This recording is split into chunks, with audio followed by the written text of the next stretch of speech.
Welcome to Networking RX, a podcast devoted to helping business professionals like you enhance your networking skills in order to become more proficient giving and receiving quality business referrals and improving the overall quality of your life and the lives of those around you. The Networking RX podcast is a production of AmSpirit Business Connections, an organization whose mission is to empower business success through networking. Welcome to the Networking RX podcast. I'm your host, Frank Agan, founder and president of AmSpirit Business Connections. Today, I have another great guest on.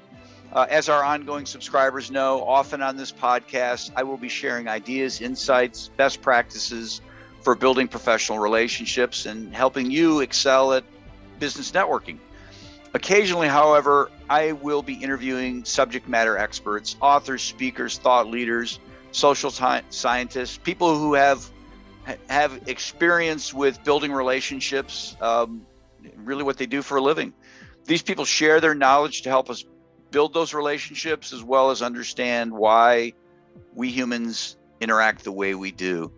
Today's guest is Matt Handshaking Holmes. He's a passionate networker and relationship builder. He holds the world, we're going to get into this, he holds the world record for the world's longest handshake. And I was teasing him before we hit record that is not in danger of being broken because you can't even get people to shake hands anymore. At any rate, his company, handshaking.com, connects real estate contractors to local customers so they can shake hands on more deals and earn more revenue. Matt, welcome to the program. I'd shake your hand if we were in the same room. We're not even in the same time zone. So, well, thanks, Frank. Glad to be here. Let's just start out with the handshake world record. Sure. Tell us about it, and we'll kind of go from there. Sure. So the whole handshaking thing started when I was working on Capitol Hill. I did 6 months special projects for one of the congressmen out there, and I saw all these politicians. And whenever I went for a picture, I'd shake hands with them, and that's when I was first accused of being a true handshaker. I'd shake hands at all times possible. Hopefully that didn't contribute to anything that we're now experiencing with the pandemic. But I do believe in carrying on hand sanitizer. To fast forward to the world record, in the early days of handshaking, we weren't that profitable. We were trying different things online to help people shake hands themselves, help them become better networkers and build relationships. So I had enough free time to attempt to break the world's longest handshake between two people. So I called up one of my buddies and said, hey, are you free from Friday at 11 a.m. to Sunday at 9 a.m.? Because I'm going to need to shake your hand for almost 50 hours straight. Wow. And of course, my buddy immediately agreed and said, you're going to make me a world record holder in this upcoming weekend? I was like, yeah, my last partner bailed. He thought we needed more time to plan it because with Guinness, you have to plan so much. You have to do it at a public venue. You're required to have press. You need volunteers. You need witnesses, blah, blah, blah, blah, blah. But to cut it short, we started shaking hands with our left hand at Friday at 11 a.m. And we stopped shaking hands Sunday at 9 a.m. That put the timer at 46 hours. Once you subtract breaks, you get breaks. What a deal is that? Easiest world record ever. So once we deducted our breaks, we did beat the previous world record by 1 hour, putting us at 43.2 hours of handshaking.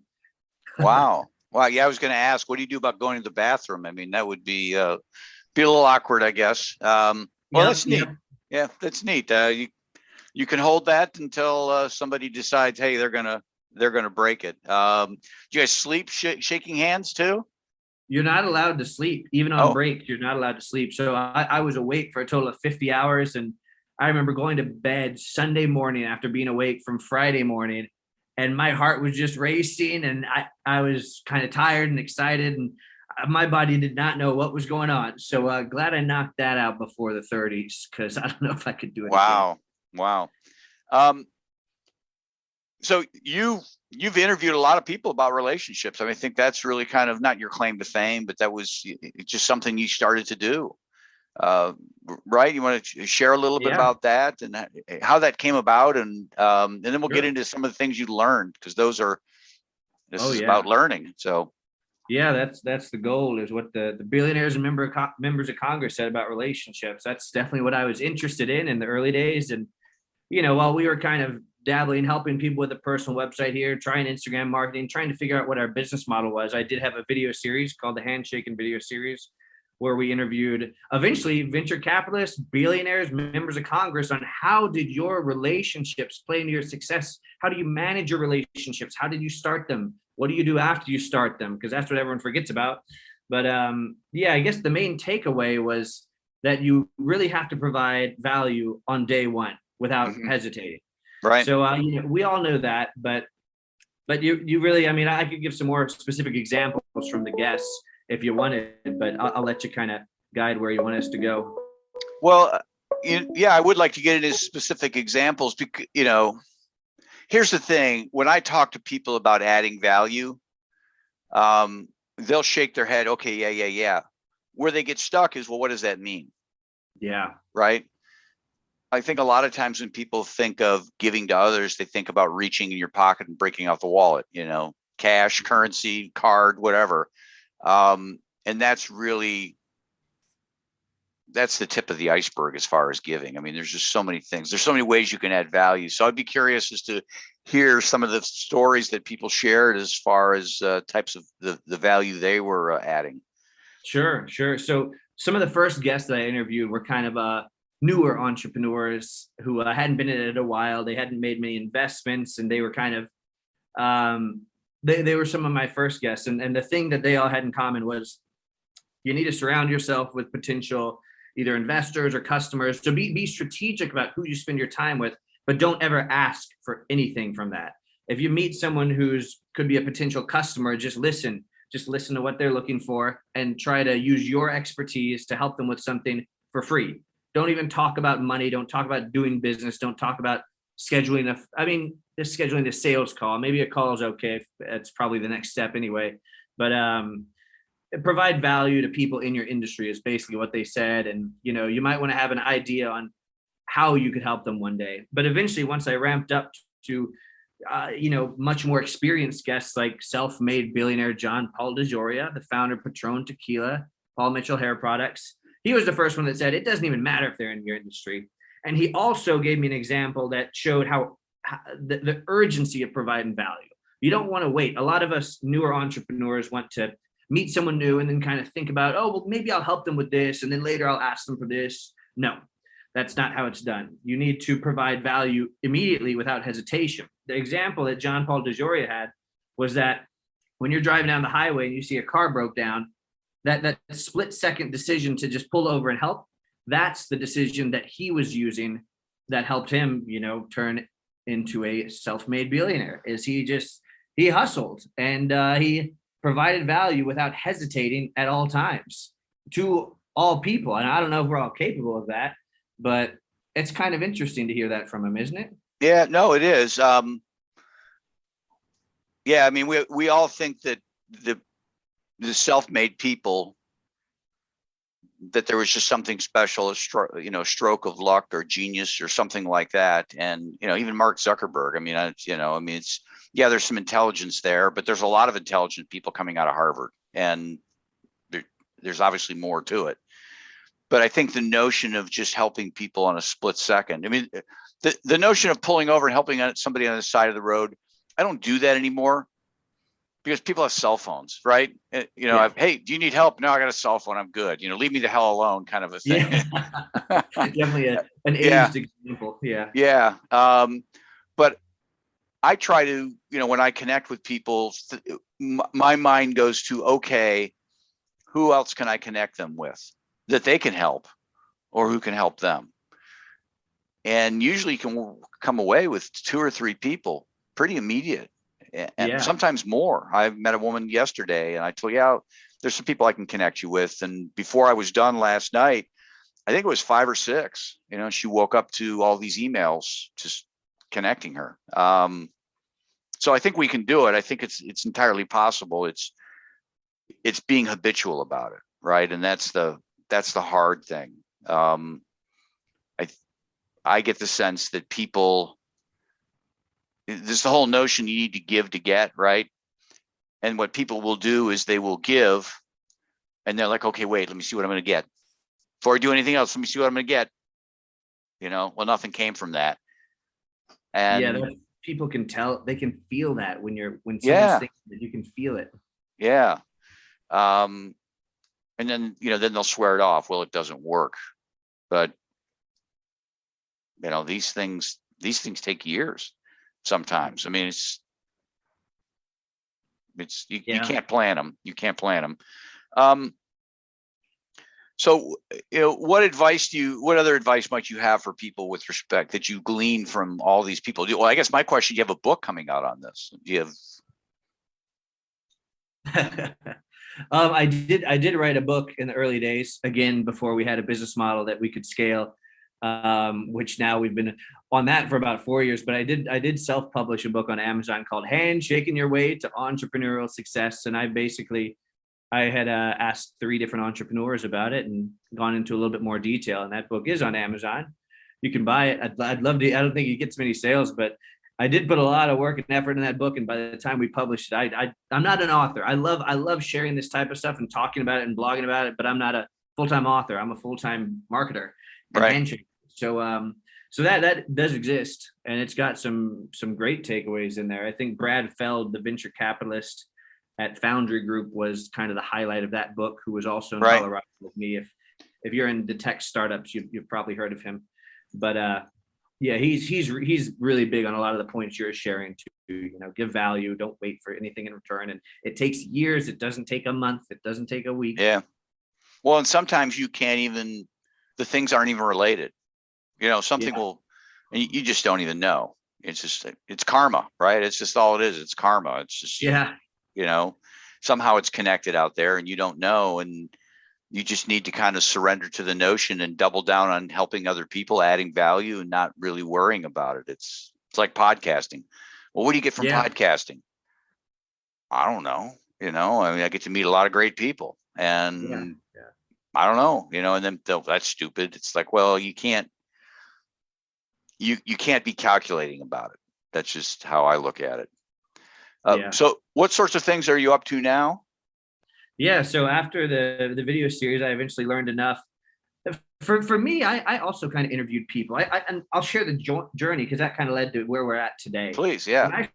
When I started interviewing people, I was so nervous on what people would think about me. But then later I realized, when I have a guest here, it's not about me, it's about the guest. So I started thinking it's about what the guest is saying to my viewers. And then I realized, it's not about the guest either, it's about the viewers. And then I realized the viewers are watching and consuming and they're interested, but you know what? They don't want to do the work either. So then I said, it's not about the viewer. It's not about teaching the viewers. It's about literally doing what they need us to do for them, which in our case, we kind of started doing these personal websites, which are great. They're good for networking, but they're not really going to earn you a lot of income. They might help with your credibility, and that might help you close a 7-figure deal one day in the future or something. We've seen that happen, but it's not going to make you money every single month. So we decided we're not going to do personal websites for people. That's kind of weird. If I were to just take frankagan.com and build it for you without your consent, that's kind of weird. But what I could do is I could build podcasts, guests for frank.com. And I could build a website on my own, fund it myself, and I could get people who are applying to be on a podcast by a guy named Frank. And that's what we ended up doing. We call them lead generation websites. We didn't really do that for podcasting. We did that for like real estate contracting. So we literally do the work and own the website, and we generate these phone calls and we sell these phone calls to primarily contractors. But the idea is, when it comes to online marketing and local SEO, we're not looking for clients to pay us. We just fund the whole project, the whole website. We do everything 100%. We don't worry about if the client can afford it or not. And then long and behold, most of these websites begin getting phone calls, which is the value that we then give for free, at least the first one, to the client. We give for free to the client. So I'll give you an example in case someone's not following here. The first website we built was called Fort Collins Concrete Contractors, which is a city in Colorado, and concrete's obviously a real estate contracting niche. And we did not have a concrete contractor who paid us to build a website. We just built it. We did everything you're supposed to do. Sure enough, it started getting phone calls. And I remember the first sale that I got was about 10 times more than what I was getting for the personal websites. Because with that, I was selling the service. With this, I already have the success that you want from your marketing, which is phone calls of people needing quotes now. And I saw that sale come in for 10 times, and then they paid again the next month. because we were getting enough phone calls, and we doubled down on that strategy. And that was about 4 years ago. And now we've got 124 different websites today, I think. And that's kind of how the journey went. It's all about providing value. We all work for these people. We work on a website for 3 or 6 months, and then we give them the first phone call for free. We literally took the advice from these billionaires and turned that into our sales strategy today. So provide value first, and then, hey, if you're going to earn more from our relationship, well, is it reasonable for us to get paid a fee? Yes, it is. Yeah. So that's kind of Matt, in my mind, that's a no-brainer, right? It's like, if I have $10,000, if I could give you $10,000, would you give me two? Because I don't know anything about concrete or carpentry or whatever it is. That's what you do, but I can bring you $10,000 of work, and I'm just throwing numbers around. Would you give me two back? And I used to be a tax consultant, and I would run that by my clients. Like, listen, if I can show you how to save $10,000 in taxes, would you be willing to pay me two?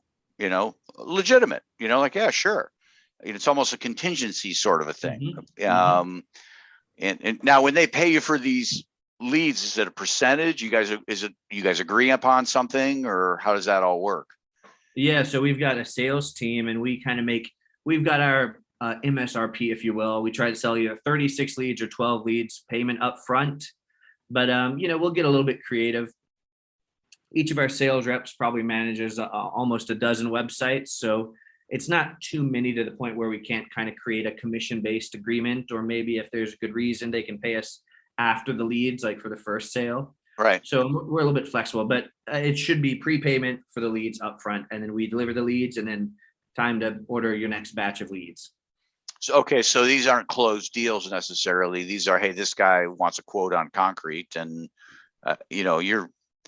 that's a hell of a lot better than not having the guy wanting a quote on concrete, right? Yeah. I mean, it's well, not a guarantee. If these were closed customers, we might as well launch concrete companies all around the U.S. Yeah, right. Yeah. And we only sell the leads, and it's absolutely not our responsibility to close it. It's their responsibility to close it. And that's one of the reasons they should pay us, is because they believe in themselves that they can close it. Yeah. And if they're not, if they're not, they need to change something. It's not on you. I totally get it. But I totally get it. Very interesting. Very interesting. Can people approach you about, hey, I'm in Gary, Indiana. Could you put a website together for me? Do people do that at all? Is that? Yeah, a lot of people ask us to build a website for them, but our whole business model isn't really designed around the clients. I've helped like a friend and a family member with a couple of projects, and it's totally different to work for a client, because they might want a logo revision of the blog to say something different, and we don't have that full control. And sometimes they get in the way of themselves. So although I'd like to be able to offer that as a service at some point, right now we're just kind of happy to help you, happy to give advice on how you can do it on your own. Yeah, no, I get it. I guess I envision that, obviously the contractor out there, we'll pick on the concrete contractors, because they don't get picked on. If it were attorneys, we would be like, oh, come on now, let's pump the brakes on this. But a concrete contractor, a large one, they have the wherewithal to go ahead and build the website. They could do it. But you're kind of beating them to the punch as far as putting it together. But I could see a smaller contractor saying, hey, I don't really know anything about this website thing. Can you do this and, put me on the back end of it? What does that look like? I don't know. That's up to them to contact you. And, that'll lead into certainly the best way for people to get a hold of you if somebody wanted to talk to you. Or yeah. I mean, we publish a lot of content on this stuff on our blog, handshaking.com. The blog's up there at the top, and happy to chat with anyone on these ideas. I can usually end up learning something new, whether it's one day when we expand an offer to clients, or I can definitely give you some tips.